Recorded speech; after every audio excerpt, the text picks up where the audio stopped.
morning, everyone, and welcome to Fox 29 News Now. We'll start things off in Atlantic City this morning, where a water main break has created problems for residents, businesses, and schools. The water is back and safe to use, but the pressure is low in some parts of Atlantic City. Our Steve Keeley was there this morning to talk more about the cause of the break. The tap water's flowing and the toilets are flushing once again this morning in Atlantic City with clean, clear water. This is the morning after an underwater water main break yesterday. No one noticed here in the back bay at the Albany Avenue Bridge when the Black Horse Pike traffic flowed into Resort City that water was flowing under the bridge because a crane on a barge driving these 24-inch black radius fiberglass pilings into the bay seabed to install boat bumpers for the fishing and pleasure boats that go under it. The city's 36-inch water main break they couldn't see, obviously, was burst twice. And also, like most water main breaks above ground that flood streets and homes, this time the tap water flowing out of the water main just went into the bay, and no one noticed since it was so far down underwater. It wasn't until many homeowners and businesses started calling 911 in City Hall, wondering why their faucets and toilets weren't flowing and flushing, that the city suddenly found out it had a big water main break somewhere around 1 p.m. and then started figuring out where it was and how to do a temporary bypass to fix it and got water flowing to everybody again by late last night. I get home around like 2:30 and there's no water, so I say let me go elsewhere, do something else, and coming back. Came home and water was out, so that was the kind of disappointing part. It was dark water. It came out pretty murky, brownish, you know. I'm guessing it's maybe all the residue coming from the pipes coming in. But that's usually normal if like water gets turned off. So I'm kind of used to seeing it, but it was kind of unexpected, you know. It wasn't pleasant for sure, you know. Like when you're trying to like turn on the faucet, you want to see clear water that you can use. Seeing some murky water is kind of disappointing in a way, but I mean it's gonna happen, and I know it's gonna get fixed. You know, I come home, I'm trying to clean up, wash my face after I walk to school. And with no water, you know, you can't really do anything. So, felt good. Especially worried the Atlantic City Fire Department, hoping they'd have no fires to have to put out with no water coming out of so many hydrants for a few hours. This contractor was installing a 24-inch fiberglass piling, and this 24-inch fiberglass piling pierced a 36-inch water main. So with the water back on and a temporary fix as repairs are made, Atlantic City on an island surrounded by water, with a once again thriving casino business heading into its busiest summer season in just 2 weeks, everyone learned it's not just terrific living and vacationing by the water. Sometimes you forget how much you take running water for granted. In Atlantic City, Steve Keeley, Fox 29 News. Back to you. Thank you for that report, Steve. A case of sticky fingers is caught on camera in Delaware County. A woman is accused of swiping an expensive necklace from a jewelry store in Radnor the day before Mother's Day. She then hops into her white Mercedes-Benz SUV and drives off. Now, police are asking for your help in catching her. Our Sabina Kuriakos has more on the case. Really well dressed, fit right into the store here at the Little House shop in Radnor. So the employees say they had no suspicion. In fact, they didn't even know the necklace was missing until Monday when they took out and they started to look for it. So let's go again to that surveillance video because we do want to show you her face. Greg, our photographer, he zoomed right in on it because Radnor police are really hoping to catch her. They say it was 2:35 on Saturday afternoon. She walked up to the counter there. She took a look at the price tag on the necklace. She fumbled with it a little bit. Eventually, though, she grabbed it, swiped it right off of the jewelry stand and threw it into her purse. And then she slowly walked down to the store like nothing happened. The employees here say they've been in the community a long time. Nothing like this has ever happened, and they're heartbroken that they were targeted. Listen. She fit in. She looked like someone that would live around here, somebody that would shop here often, but it wasn't somebody, again, that we would know by first name. I was shocked. Very discouraging to think that anybody would even think of doing such a thing. Our associates were maybe 6 and 5 feet away with their backs turned with another customer. So definitely a lot of guts to do that. Just the fact she gets in a Mercedes-Benz and drives away after swiping several $1,000s worth of jewelry is ironic, I guess. Yeah, beelines it right to her white Mercedes-Benz SUV that was parked outside. Police right now are saying that they are looking for that vehicle, but it doesn't appear that they actually were able to pull a license plate off of that surveillance video. So again, they're hoping that somebody recognizes this suspect. They do think that she lives in the area. So she was wearing a blue dress, a white sweater. Maybe now she's wearing a $2,000 necklace. If you recognize her or the necklace, call Radnor Township Police. Guys, back to you. Thank you, Sabina. We'll now take you to an event already in progress. Governor Jay Inslee is expected to address climate change policy.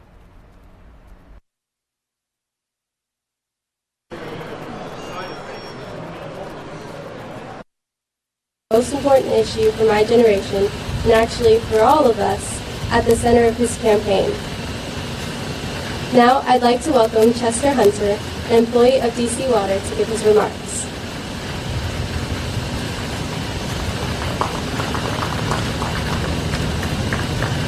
Good morning, everyone. My name is Chester Hunter.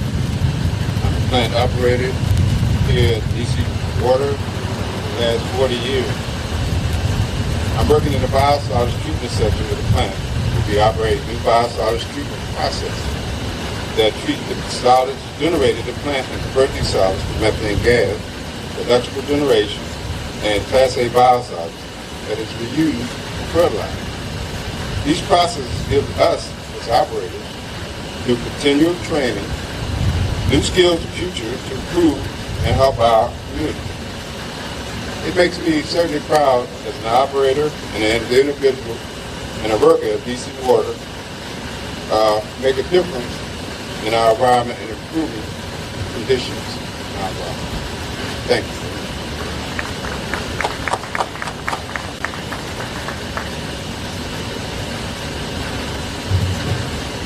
Hi, everybody.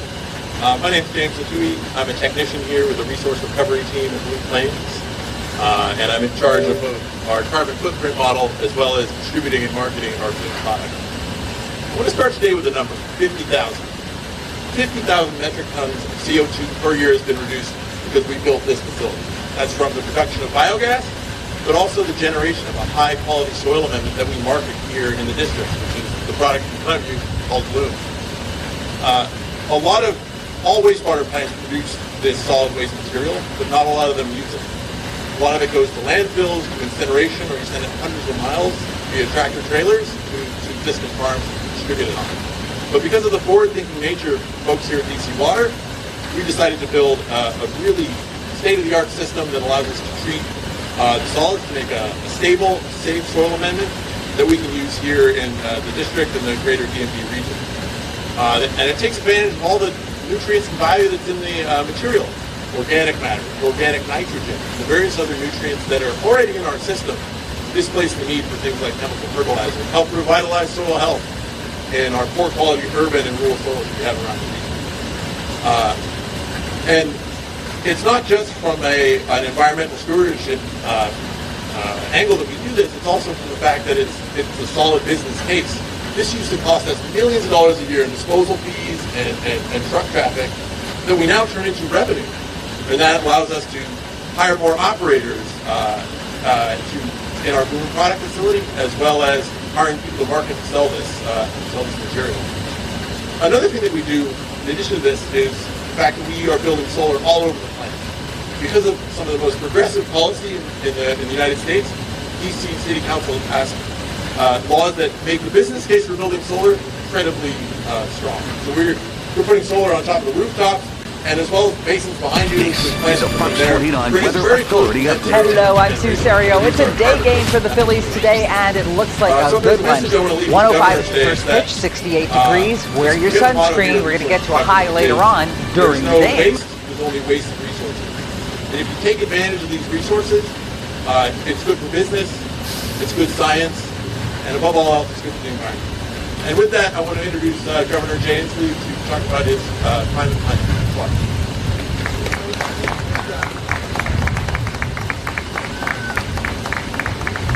Good morning. I'm Jay Inslee, Governor of the state of Washington. and I am absolutely thrilled to be at the largest advanced thermal hydrolysis water treatment plant in the world today. And I got to tell you, David, this is the only thing that is the best and largest in the world outside of the state of Washington. And so I'm happy to be here. And I am thrilled to be here to think that these folks are not only giving us clean water, but cleaner air by reducing carbon dioxide pollution. What a great achievement. And they're creating enough electricity. This is an electricity generating plant to power 7,500 homes.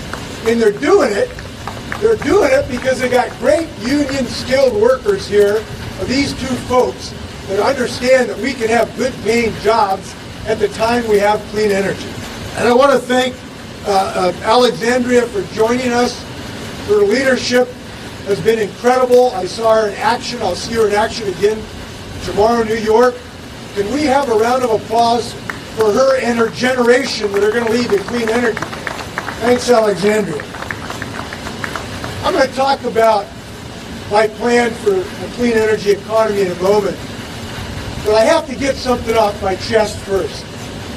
And that is, while I've been on this run for the presidency, I have seen Americans who have been damaged and injured and traumatized by the abject failure of this White House and this federal government to protect them from the scourge of the climate crisis. I've looked into the eyes of Marcia Moss, a woman in Seminole Springs, California, in a community of about 100 mobile homes that was leveled because of the Woolsey fire. And we know our fires are going to double in the next decades because of carbon pollution. And when you look into her eyes and you realize that she has no one protecting her in Washington, D.C., it just makes your blood boil.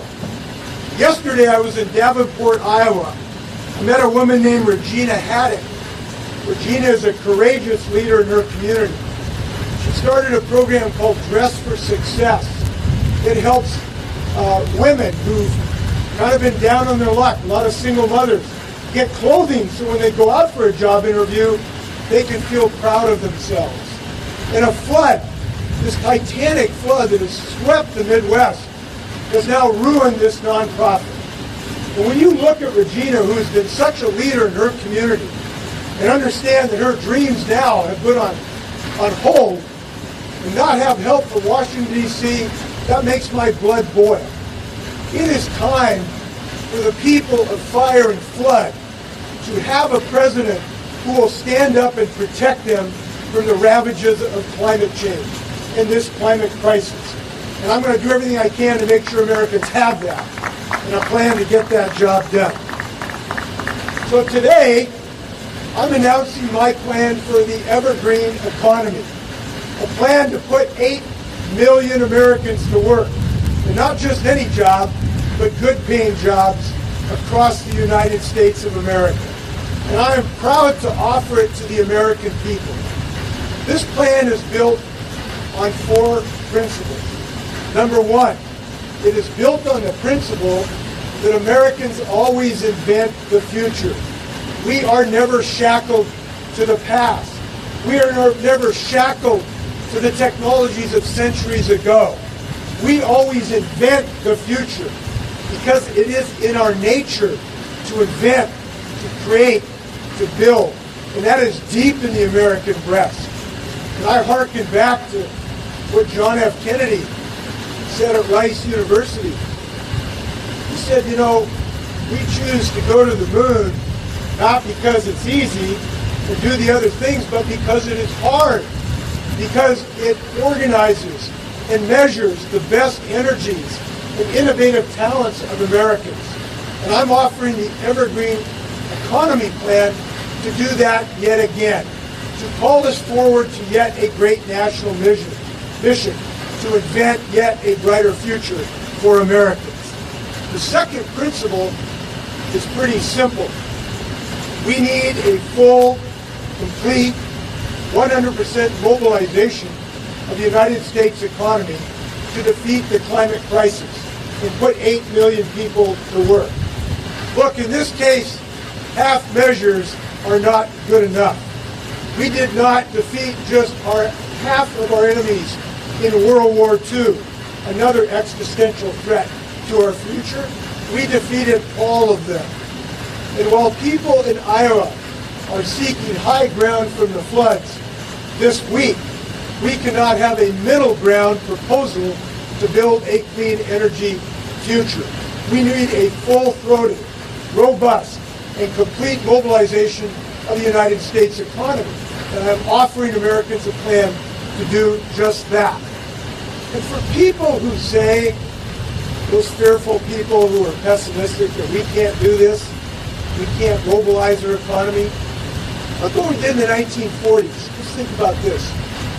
In 1940, the U.S. economy produced exactly 77 Gs. 77. 4 years later, the U.S. economy had produced 640,000 Gs to defeat fascism. If we can do that, we can build new high-tech measures across our advanced manufacturing sector, just like we're doing at the Blue Plains Clean Water Treatment Plant in Washington, D.C. So we are offering a plan that is both scientifically sound and economically viable. And I look forward to getting ready to get this job done. Third, this plan is based on the principle that we're not just going to build any old job. We need high-paying, family wage jobs to rebuild the middle class, with a major proponent of people who understand the power of unions, like these two skilled workers behind us, to grow a new economy. Here's what I believe. We've got to restore the ability of people to be in a union. We've got to stop the employer intimidation that has frustrated people who want to join a union. We got to understand that a major reason that half the people in America haven't had a raise for 20 years is because we've had a decline in union membership. Here's what I believe. The people who brought us the weekend are going to bring us the evergreen economy and start wage growth again in the United States of America. I fundamentally believe that. And we know we can do that because we have done it before. So we are embedding the union movement, we are embedding higher minimum wages, and we are moving forward with better wages in this economy. And by the way, Donald Trump says we got such a great economy. Oh yeah? Talk to half the United States workers who haven't had a raise in 20 years. It's time for those folks to have a raise. They're producing more productivity. It's time to make sure that they get a raise in America. The fourth principle that this is built on is the reason we called it the evergreen economy. Now it's obvious that it's an evergreen economy because we need an economy that's sustainable over the decades. And ours is not today because of the climate crisis that our pollution is causing. But it's evergreen for another reason. It's evergreen because it is built on known successes in the evergreen state, and that's Washington State. If you want to see what a clean energy economy can look like, come to my state, the state with the greatest GDP growth, the fastest wage growth, clean energy jobs that are growing like it is nationally twice as fast as the rest of the economy. We have just been named in Washington State the best place to do business and the best place to live by U.S. News World Report and the best place to work by Oxfam. And it is not despite the fact that we're building a clean energy economy. It's because we are building a clean energy economy. It's time for the fruits of a clean energy economy that we are growing in Washington State to be enjoyed by Americans all across the country. And the Evergreen Economy Plan will make sure that that works. So we're doing 5 strategic things in this plan. 1, we're igniting America's clean energy economy with our 100% clean energy plan. 2, we're making the largest investments in American infrastructure since we built the interstate freeway system, putting Americans to work in every acute community across the United States. 3rd, we're going to make sure that we build advanced manufacturing jobs across the United States by restoring the economic competitiveness of our manufacturing sector. Fourth, we're making long overdue investments in research and development, quintupling our investment in research and development, just like we did in World War II, just like we did when we went to the moon. We will do that today, again, in the evergreen economy. And fifth, we'll make sure that these jobs are high-paying, family-wage jobs. That's the destiny. It's the way to defeat income inequality. At the same time, we are defeating carbon pollution. This is a job we've got to get down to it. So I want to thank everybody who's involved in this effort. I believe it is a time for doing big things. I will tell you my plan is a big, bold, ambitious plan, but it is fitting for a big, bold, and ambitious nation. Let's get this job done. Thanks a million. Let's go rebuild the U.S. economy. Thanks a lot. And with that, happy to stand for some questions. Yes? In releasing this plan, are you drawing a sharp contrast with former Vice President Joe Biden? He put out a statement last week criticizing half senators and all the private prisons. What's the significant contrast with Biden's plan? Well, I'll just tell you what I believe in. I believe that we have to have a plan that is both scientifically sound and economically viable. And if you start your assessment that you have to be moderate or be in the middle ground, you're going to leave people under floods seeking the high ground in Iowa, which is happening today. And we need a full-throated mobilization of the U.S. economy. Nothing else will be satisfactory. So what I've done, I've said that we need 100% clean energy in our electrical grid by 2035. I've said we have to be half off of coal by 2030. I hope others will join me. I hope Joe Biden will join me. And when he puts out a plan, we'll say, Inslee's right. We need to do those things. We need to have clean cars by 2030. And I hope that all the candidates will do that. Now, so far, none of the candidates have followed my leadership yet. And I welcome them to the party here, because we got to get going. And I'm a proud Democrat. And I believe Democrats are optimistic. I believe we stand for building a middle class. And I believe we don't stand for half measures. We need a full meal deal. So that's the offer I'm giving to the American people. Yeah? Why do you think more of these policies weren't put in place during the Obama years? Why do you think it will succeed when they fail? Well, I think that this is really, look, the Obama administration did some great things for us. And we're going to restore the executive action that Trump has tried to repeal. By the way, he has largely failed because I've sued him 21 times and I beat Donald Trump 21 times. I kind of like to celebrate that, actually. So he has been unsuccessful because they're so brain dead. These people could not run a two-car funeral. So he has been unsuccessful repealing a lot of the progress during the Obama era. But we have a new day.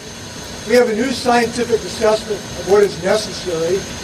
And I do believe we have a magic moment. It is a marriage of a moment of great urgency. It is no longer a line on a graph. It's Paradise, California, burned to the ground. It's Hamburg, Iowa, a town founded in 1858 that never flooded and was wiped out by the floods that I visited a couple months ago. So now people are seeing it with their own eyes how urgent this problem is. And at the same time, it is married by this explosion of clean energy jobs. Look, I was arguing with Meghan McCain on The View a few weeks ago. She was saying, oh, you Democrats are going to take away people's cars. What a bunch of baloney. I pointed out to her that I'm driving a new General Motors all-electric Bolt that the governor of Washington's driving. It's made by the UAW members in Orion, Michigan.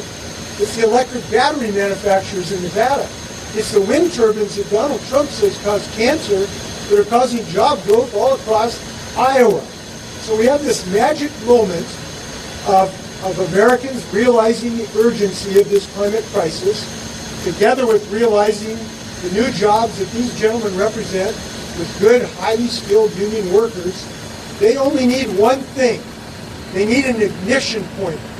They need the same type of leadership that Kennedy gave us to go to the moon. And FDR said we're going to defeat fascism.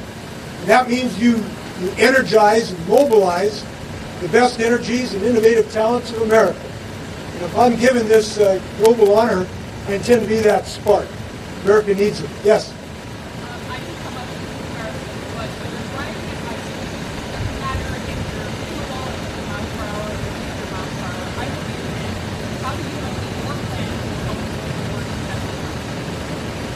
Well, so far, there is only one plan offered by any candidate of any party that will say we're going to eliminate the use of coal, which we have to do as a scientific certainty. There is only one plan of any party that will say we have to have clean electricity by 2035, and that is a scientific certainty. You know, people have tried to sort of suggest where my plan is on the ideological scale. I actually think that's not the right way to ask it.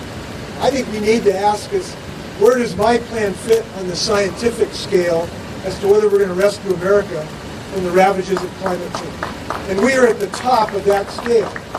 Frankly, other people said, we can kind of slide through this. We can kind of ignore the science. It's just too hard. That's a Donald Trump vision.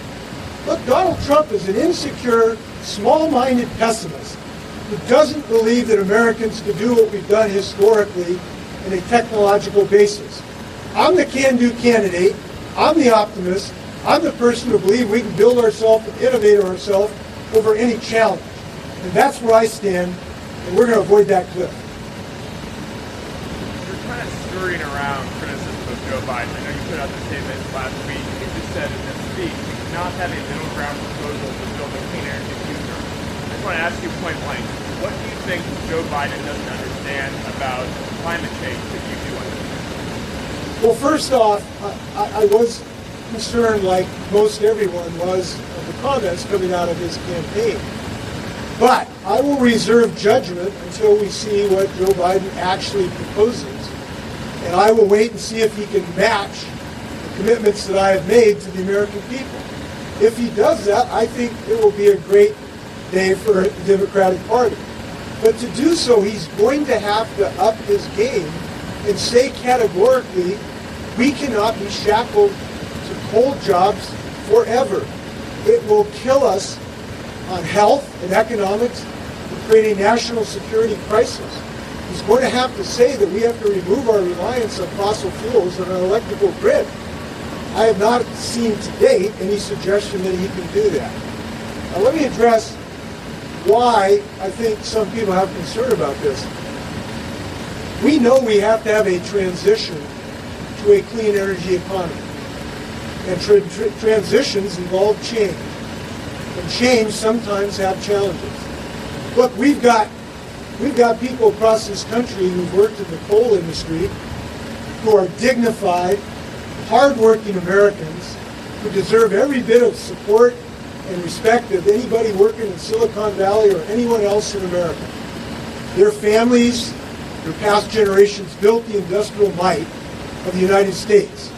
And those families and those communities deserve a transition plan to help them. That is why what I've done in my plan is build on the kind of things we've done in Washington for our coal families.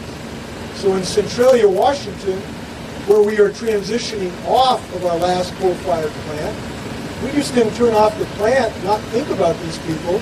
We built a transition plan of a $55 million plan to help with new jobs, new community investment, new training. And I have fashioned this national proposal both in Washington State. I proposed a GI Bill. Think about it as the GI Bill for coal workers. I think of that as the generational investment plan for coal workers. We need to guarantee their pensions. Look, their bosses are thinking about going bankrupt and shortcutting the pensions for these families. We got to protect them. By the way, Donald Trump has seen nothing but a continued degradation of coal because of the price of other cheaper forms of electricity. I'm proposing not only to help with their training and education, but we got to get them jobs. Not good enough to have education. You got to have jobs. Mustafa understands that. And these got to be jobs that help every family. They got to be jobs not only in coal country, they've got to be in the first victims of climate change, which are marginalized communities, communities of color, so we can put the investments like we did in Spartanburg, South Carolina that I visited a couple of weeks ago, the Regenesis project, which now got low-income housing with solar panels on the roof because Harold Mitchell's led that effort. That's the kind of thing we got to do. So I think some people fear that we can't address environmental justice and economic growth at the same time we're defeating climate change. They are wrong. And if you want to know how wrong they are, come see the state of Washington. I'll show you a great future for clean energy jobs. Yes.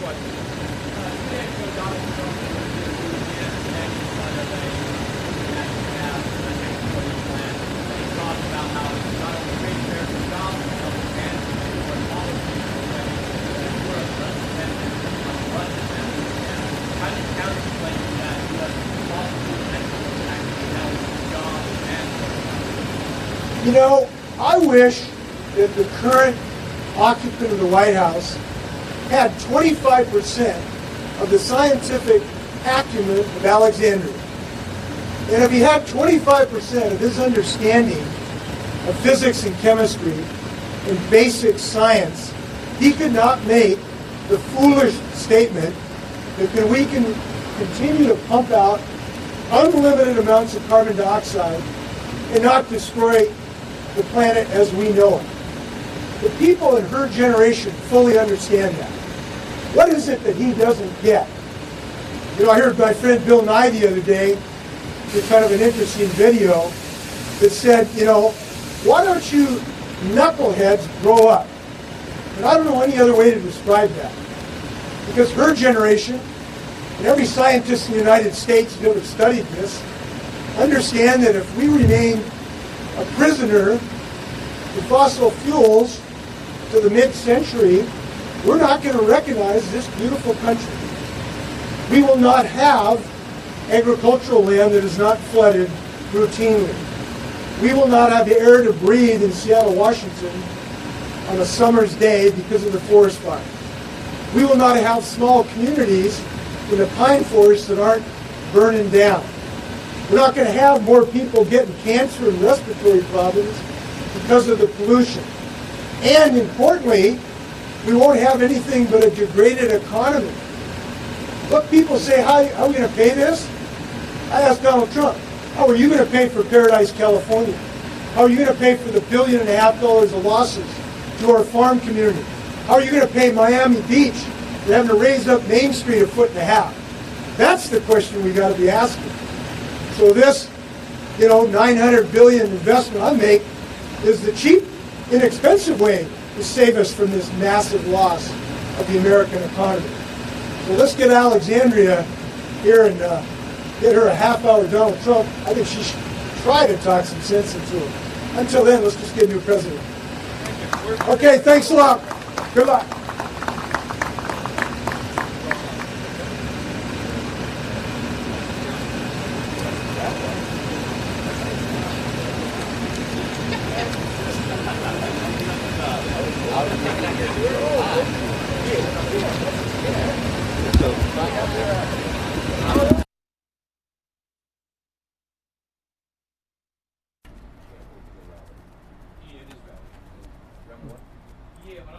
We'll keep things in Washington here. Today, President Trump will propose a massive rework of the nation's immigration laws. It may touch off a new battle with Democrats. The first question is whether enough Republicans will be on board. Fox's Douglas Zader has more. Sorry about that. Well, today, President Trump, the man he just mentioned there, will propose a massive rework of the nation's immigration laws. And it may touch off a new battle with Democrats. Oh, it will. But the first question is whether enough Republicans will be on board. Doug might have that answer. Mm-hmm. Yeah, listen, that's very much in question. I mean, what kind of reception is this going to get here on Capitol Hill? This is a pretty big rework in terms of how we look at immigration, how we approach it as a country, deciding who gets in and who doesn't. Today's big rollout from the White House is a direct response to what's happening along the border, as families with children are arriving in wave after wave. And while the U.S. has always given extended family members of those already here a leg up, that could change under the president's proposal. All of this is in a very comprehensive plan, and it'll go before Congress. It's going to have tremendous Republican support. I hope we can get enough Democrat support to get it passed. So who would get across the border legally under the Trump plan? Those with employable skills would be given a higher priority, with less emphasis on family or chain migration. What it is laying down a marker for Republicans. If they can get unified behind this type of deal, it will give them a starting point for negotiating with the Democrats. You'll notice if you look through that, none of it addresses the things that Democrats would want in the bill. Things like what to do about illegal immigrants who came here as children. It may all be just a starting point for Congress, but as we approach an election year, neither side may be inclined to take on an issue that has stymied lawmakers for decades. Well, there have been so many aborted efforts when it comes to immigration reform under this president. I'm skeptical as to whether he truly wants to deal with immigration reform. And there's some skepticism as to whether Republicans are going to be on board with this as well, in part because there's no part of this plan that seems to do anything to try to reduce the number of illegal immigrants, the number of immigrants coming into the country each year, and that's a priority for many Republicans who will see that as a shortcoming. Mike and Alex. All right, Doug, thank you for that. Speaking of President Trump, he did say the word Philadelphia yesterday. He mentioned our city. President Trump is calling out Philadelphia's district attorney. So while speaking yesterday, he referenced a case when a would-be robber shot a deli owner in West Philly last year and was sentenced to 3.5 years in jail. Here's what President Trump had to say. Last year in Philadelphia, a robber shot and gravely injured a deli owner. He was a good man. He'll never be the same. But he may serve this criminal a sentence that is very short. In fact, they're looking at about 3 years, if you can believe this, 3 years. So it was interesting in the Daily News today, that story was on one page. And on the other page in the Daily News today, former Vice President Joe Biden announced he is choosing Philadelphia as his base, or 2020 as to base his 2020 presidential campaign, opting for his native Pennsylvania over the state of Delaware that sent him to the Senate for 36 years. The choice is both practical and symbolic for Biden. Philadelphia is convenient to his homes in Wilmington, Delaware, and Northern Virginia. The site of the nation's founding also highlights Biden's campaign to promise to, quote, restore the soul of this nation as he casts President Trump as a threat to U.S. values. Pennsylvania was one of the key states that Trump flipped in 2016. Biden's campaign announced his decision ahead of a Saturday rally in Philadelphia that caps a 2-week opening tour that started across the state at a Union Hall in Pittsburgh.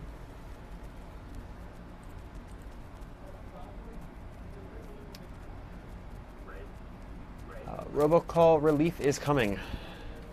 Last month alone, nearly 5 billion robocalls were made in the U.S., according to the FCC. On average, that's about 15 calls for every American. Yesterday, the FCC proposed new tools to arm the phone companies. Fox Business's Tracy Carrasco explains. Let's get back into this thing called a robo-killer. Explain what this is, Tracy. Do you get robocalls too all day long? Of course. I think just about everyone with a cell phone gets these annoying robocalls. But yesterday, the FCC said that they're going to be voting on some new tools in June that would help fight these robocalls. The first, it would be voting on whether they would allow the phone companies to establish call blocking services as a default. So the phone companies would be allowed to block these robocalls. You don't have to sign up for any sort of special service, and they'd be on the lookout for these spoofed numbers, for numbers that are known for being robocallers. The other proposal, the other option, allows for a little greater customization. So it would allow us to tell our phone company, hey, don't let any calls come through that is not on my contact list. So even though that does seem a little extreme, I think when you look at the numbers, you've got to do something, because last month alone, nearly 5 billion robocalls were made in the U.S. That's on average about 15 for every American. And the FCC says about 60 to 75 billion robocalls expected to be made this year alone. Do they actually even work? Like, they must. Yeah, I don't think so. I don't know. You know the one I'm getting now, Tracy? They don't work on me. Is that, my gosh, your credit score is so good. You'd be making payments like right on time. We want to expand your credit. Just give me a call. Yeah. If it's a number that I don't recognize, or if it's a number, they're always in some random town, in some random state where I don't know anyone, I just leave it alone. Yep. But remember when they had the do not call list, and that was a big deal, and everyone was signing up? What happened to that? Does it work for cell phones? I don't know, but it. Well, maybe that's what it is. This doesn't seem to end. They just only get worse. These robocalls. Hey Tracy, thanks. We'll see you tomorrow. Thanks. Bye bye.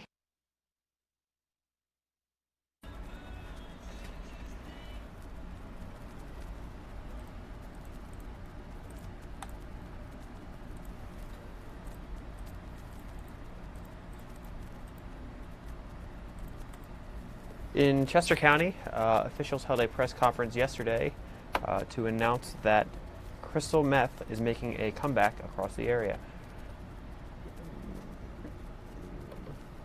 And that's Chief Sam Iacona from the Oxford Police Department. District Attorney Tom Hogan held a press conference yesterday to talk more about the issue.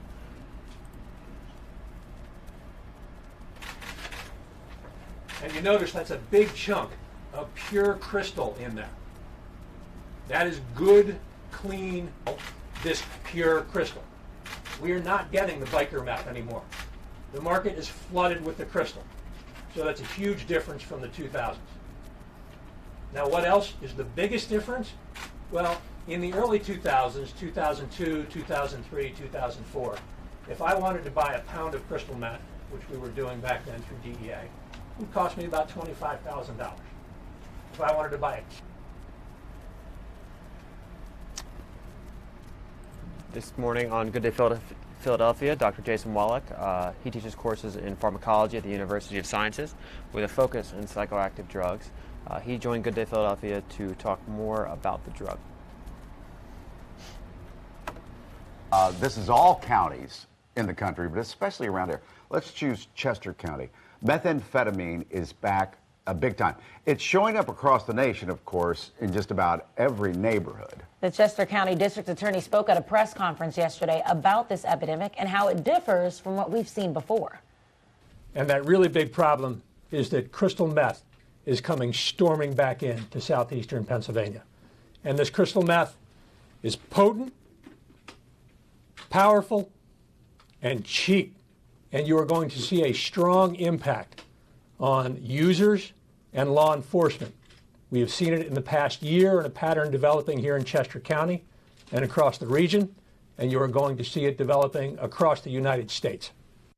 All right, let's talk with our guest. Dr. Jason Wallach teaches courses in pharmacology over at the University of the Sciences with a focus on psychoactive drugs. Thank you for coming in. Of course. This might be a silly question, but we always hear TV shows about meth and meth. What is meth? And it's methamphetamine, but what is that?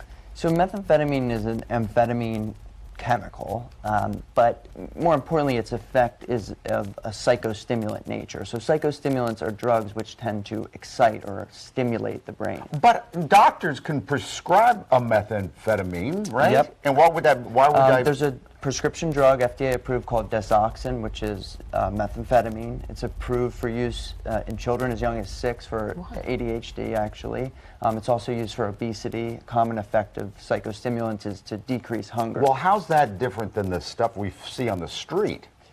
A prescription medication, is managed by a physician. It tends to be of a much higher purity, although a lot of the illicit meth encountered today is of a very high purity as well. So in that case, there's not much difference, but at least with the prescription drugs, you know what you're taking as opposed to an illicit substance. And when you talk about what's being used today, they were saying that this is a different type of meth. This is not like how it used to be. What's the difference then with this new type of meth that's going around? So It comes down to the chemical structure a little bit. The way meth used to be produced, it would make a mixture of two forms. It gets a little complicated. It's sort of like your right and left hand. So it was a 50-50 mixture. The meth today, because of the way it's produced chemically, is just the left-handed form. And what does that mean then for someone So who's taking it? it means it's about twice as potent in that sense than it used to be. Wow.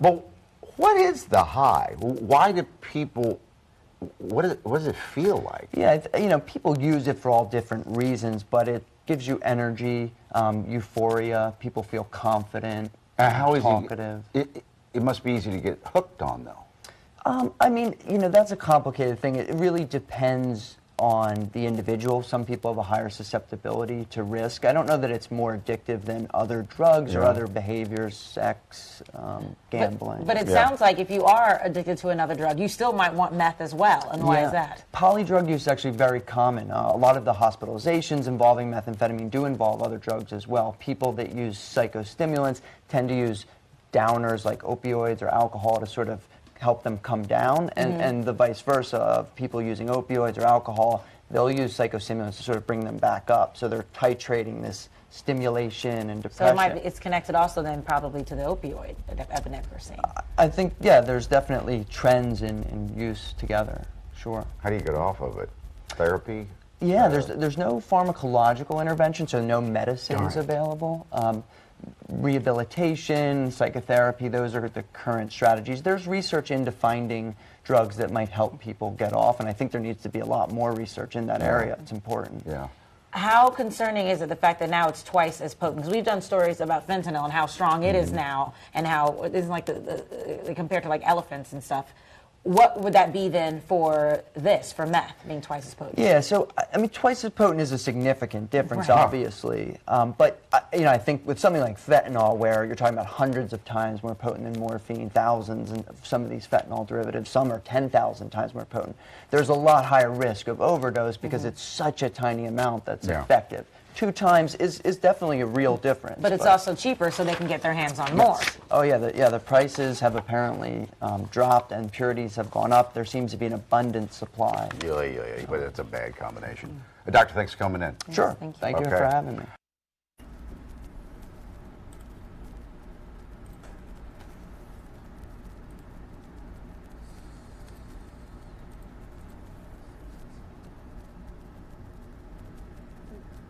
In Delaware County, the city of Chester is now offering a $5,000 reward in the search for whoever shot a 67-year-old woman and a 5-year-old girl. The pair were shot on Saturday on the 200 block of Lloyd Street. Both the woman and the little girl are expected to be okay. Anyone with information about the incident or the suspects is asked to call police.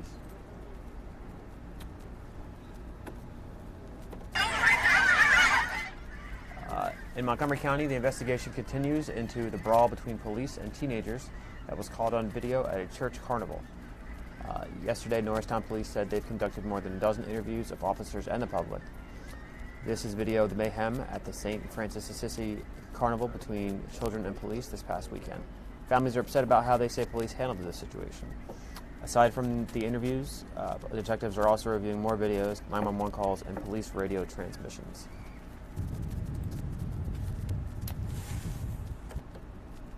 Philadelphia police are searching for a group of kids that they say vandalized and stole packages from the lobby of a Center City condo. This happened Tuesday afternoon at a condo near 18th and Chestnut Streets. In the surveillance video, you can see kids rummaging through packages and stealing some items. The video was shared with us, police, and local schools with hopes of identifying the students. Police say in a similar incident on Saturday at an apartment complex near 12th and Walnut, 2 Apple desktop computers were taken. It is not clear if the incidents are related. You're asked to call police if you recognize the kids. In Bucks County, 5 months after a toddler died in a Falls Township apartment complex, police have made an arrest. They captured 45-year-old Sean Robert Felmy in Melbourne, Florida yesterday. They say in December, Felmy threw the 22-month-old boy onto a basement floor, killing him. Felmy will return to Bucks County to face murder charges.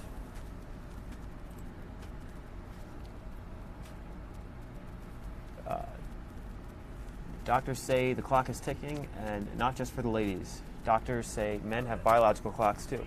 So at what age should they consider freezing their sperm if they dream to become a dad?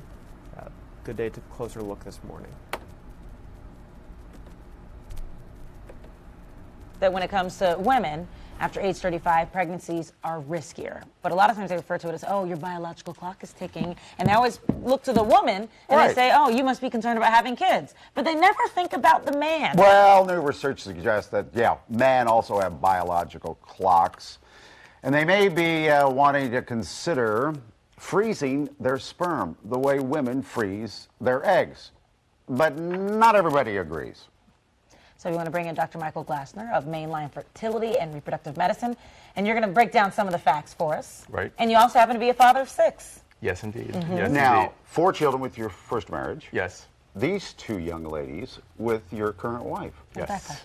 Introduce, please. This is my wife, Rebecca. Hi, Rebecca. Hi. And this is Isla, and I was 56 when she was born. And Okay. this is Sadie, and I was 52 when she was born. My wife was 21 throughout the whole time frame. Good one. Yes. And she's still 21. Yes. Did you do it the old-fashioned way, or had you frozen your sperm? Did not freeze sperm. Sadie was the old-fashioned way, and Isla was through IVF. IVF, okay. Why, well, age would be one reason I would imagine why you want to freeze. What are some other ones?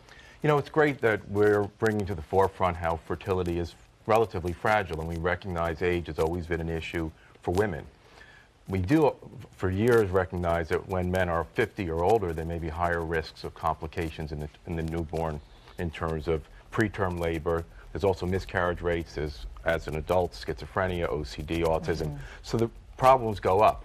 But the question is, at what age should you consider freezing sperm? What's the break point? And whether it makes sense at 35, are you really going to be using your sperm when you're 45 or 50? So it really depends on your lifestyle, your social plans. So what do you normally, because for women I feel like there's always a hard age, usually in their mid-30s. Yeah. Correct. What is it for men then? If you were to There go isn't that way? one. That's what's Okay. so great about this research. It's going to open up dialogue. It's going to make people more aware that they should be concerned about their fertility no matter what age they are, no matter what gender. But how do I put this? My sperm at 35 isn't the same as it is in my 60s and 70s, is Correct. it? Is it? Does It's it better. It deteriorates with time. In what way would it deteriorate? We're not sure. Certainly there's something called sperm fragmentation. The DNA starts to break down. And we're not sure whether it's just a biologic issue or whether it's the environment. But it wouldn't translate into the health of the child? It would be. Oh, it would? Yes, theoretically would be. We recognize that if you're over 50, you have a higher rate of an offspring with autism, schizophrenia, OCD. I didn't know that. Not sure how, what the mechanism is, but so that's the concern. You know, but to your point about freezing eggs, a lot of women who are 35 or older are having children. Not that many men that are 50 or older are having children. If you're 45, if you're 40 and you say, you know what, I'm not going to have kids till my 50s, freeze your sperm. But, you know, the cost to health care would be tremendous. Not only does it cost $200 to freeze the sperm, $300 a year, but then if you have the sperm frozen, you have to use inseminations or IVF to use it when you can get pregnant the old-fashioned way. So let's say you want to do it. Where do you do it? And how do you do it? Is it simple as that? Okay. Yep. It's done the old-fashioned way. Okay. Many men have practiced since they're 13 or 14. Well, I got that. But most fertility centers will freeze it. We freeze actively. We're freezing sperm for men before they go through vasectomies, before they go through cancer treatment, and that's of the utmost Well, how do you importance. know at 35 or 40 what your life is going to bring to you later on in life? You know, maybe you will meet somebody when you're in your 60s and want to have a child. Yep. Yeah. There's no downside to it. Again, I'm not sure about how many times it'll actually be utilized, but it's like an insurance policy. You know, you have health insurance, life insurance, car insurance. You hope you never need it, but it's good to know it's there. Let's put up a list of reasons why. And you've mentioned some of these. Why you But the would. military one, you haven't mentioned. What's that? Yeah, what would that be? Why would that be a reason? We have a lot of couples who are through treatment and the husband's being deployed, and they'll be gone for a period of time.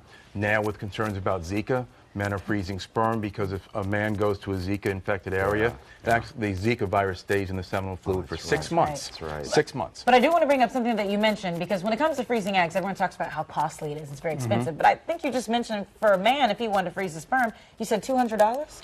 It seems like a $200. considerable price difference. Yes, well, one's a lot easier than the other to obtain. Yeah, Well, that's to true. extract. Okay, Yes. but that might be a point because if men are watching this and may think, oh, it's expensive because my No. wife says freezing eggs is expensive. Correct. Wow. Yep. Rebecca, Yes. we are out of time. I'm sorry that you weren't able to speak. It's okay. And I'm sure you have a lot to say about this. But you have two beautiful children. Thank you so much. Yes, thank you. Thank you, doctor. Thank you. Very Thank you. interesting. Good. Yes. Thank you. See you, my man. Fox 29's Alex Holly is headed to new heights, but facing her fears is easier said than done. Today, she'll be going 29 stories up to rappel down a building. This morning, she's getting some expert advice from the pros. Our own Quincy Harris, Jen Frederick, and Bill Anderson. Again, Quincy, Yes. thank you for being here. Not a problem. Bill, thank you for being here. Of course, thank you. And Jen is going to join us. She's out in one of our vehicles. Now, because the three of you, over the years, have rappelled down some of our tallest buildings in Philadelphia. It was horrible. No! No. You're here to encourage. Oh no! I mean, like when I was first going down, I was like so terrified. I'm like, man, what happens? Is this the last time I'll be? Oh, but no, I'm sorry. That's a mistake again. Oh, sorry. Okay, well, wait before me to ask for these things. Okay. Yeah, it was just terrifying. I'm going down. I'm going down. I'm going down. Okay, now roll Quincy's footage. Okay, just check this out. How high was it? Oh, it was 31 stories in the air. And I was so nervous. Just look at it right there. I was so nervous. And the one thing they don't let you know, they put a diaper on you. And you wear the diaper. You look nervous. Yeah, you wear the diaper and you just absorb everything that's going on. It's one of the most terrifying things I've ever done. Really? You think so? Now, are being serious? No, I'm being serious. No, it was scary, but I was able to overcome my fears. How long did it take you? So how long will I be this scared for? Oh, it was 7-8 minutes. Yeah, it could be. Yeah, It could be longer. 10. All right, hold on. It was windy, right? Yeah, It was it could windy. be longer. Bill, let's roll your footage then from when you did it. Here we go. Wow. Wow. Yeah, see, we did it at night. Oh, that's even scarier. The we did spotlight on you, too? We did it at night, and there was a fundraiser going. It's actually the same building that you're going to rappel down. Okay. You So look like a mine robber. took longer. And see, I was doing it with, there's somebody next to you while you're doing it. Yeah, it takes a long time. Q's right. That the first couple steps, they're pretty terrifying. Oh, yeah. So then at what step? Like, step number 10, am I good? I think after like a minute or so, you realize I'm into this. Wow. Now I just got to figure out a way to get down. Like, you get to the point where you say, I can't go back up. So now I might as well figure out a way to get down. Yeah. But yeah, making yourself step out is tough. Everyone is telling me that just don't look down. Would you agree? Just don't. Yeah, I would. I mean, that's hard, great in theory. Hard not to. Right. You're trying to figure out. I tried that for the first probably like 3 minutes. And then at one point I wanted to know where I was. So then you look down and go, oh my God, I still have 20 stories left to go. Yeah, All right, this is a live shot from 20th and Market. So if you want to watch Alex do this, try to get over there about just after 1 o'clock. When is this? Is today? This is today. It's today. Oh, Yeah, no. yeah. Can we come cheer you on? Oh, you heard about the winds? Yeah, I was just really windy out Now, there. I don't know if your size makes it. The Jen Fred is probably about your size. Let's roll footage of Jen Fred when she did it. Boy. Oh, no. Jen, I'm so That's Jen. sorry. You guys are not helping. Again, that's my fault. There's something wrong with the equipment in the control room. Wow. I legit, Jen, I just asked Mike, it was probably like an hour ago, so now it's even worse. Could I back out? Well, I think you're really that scared. You can back out, right, Jen? Oh, gosh. So you can't back out. But first of all, Alex, when you said to me, should I do this? I said, HE double hockey sticks, no. You did right? say that, I said, yes. no, bad idea. I will say the first time that I did it, with the guys, they say don't look down. So I tried to look sideways. I look sideways, and I am above a helicopter. When I realized that I was above a helicopter, and that helicopter was above the art museum, that was like below me, I was like, I'm up high. Now, in terms of the wind, okay? Oh, wait, real quick. The mental challenge is what everyone worries about, that first step off. But for us, there's also a physical challenge because you have to like get this rope going. And remember, in some cases, it's between 30 and 50 floors of rope. The next day, I had claw hand, and I texted Quincy, and I'm like, hey, I have this hand that won't work properly. And he was like, yeah, we all have this claw hand that couldn't, like, but I will say with the wind, here's the deal. I actually got, first of all, they say to me, it's a little windy. If it was 2 knots more, you know, it's miles per hour with wind, we wouldn't let you go. But we're going to let you go, but we're going to have to push you a little bit. Oh, no. And it's going to feel weird. Okay. So they literally, like, they push you off, over, right? They ease you. They, Yeah, so they then- help you get over your There's a big fears difference to between take the push and first ease. step. No. You're not going to hang out And then, stop. I was like a floor down, looking up, and Mike Greenwich will remember this. I was like, get me back up there. I don't want to be here. I'm in the fetal position. I can't hear anymore. We've got 10 seconds. One word of advice, Bill. Pray. One You word. took my word. Cry. And Jen, you're it. We lost her. Yeah. Hey, by the way, Get it all worked out. okay. Good luck. You'll be all right. You're going to be fine. Yeah. You're going to be fine. Just should've eat. thought Just eat about before, this because you're so thin and it may be windy. So add just some eat, weight? add some weight to yourself. Oh, thanks. Just Pray. eat. I would eat. Oh, it looks like it might be raining too. Anyway, thanks, guys. That'll do it for today's edition of Fox 29 News Now. Thank you for watching.